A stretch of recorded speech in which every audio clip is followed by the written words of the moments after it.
జగన్మోహన్ రెడ్డి అనే నేను శాసనసభ సభ్యునిగా ఎన్నికైనందున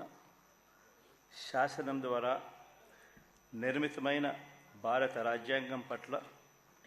నిజమైన విశ్వాసం, విధేయత చూపుతానని, భారతదేశ సార్వభౌమాధికారాన్ని, సమగ్రతను కాపాడుతానని, నేను స్వీకరించబోయే కర్తవ్యాన్ని శ్రద్ధాసక్తులతో నిర్వహిస్తానని దైవసాక్షిగా ప్రమాణం చేస్తున్నాను. ఆంధ్రప్రదేశ్ శాసనసభ సభ్యుడైన వైఎస్ జగన్మోహన్ రెడ్డి అనే నేను సభా నియమాలకు కట్టుబడి ఉంటానని, వాటిని అనుసరిస్తానని, సభా మర్యాదలను పాటిస్తానని, సాంప్రదాయాలను గౌరవిస్తానని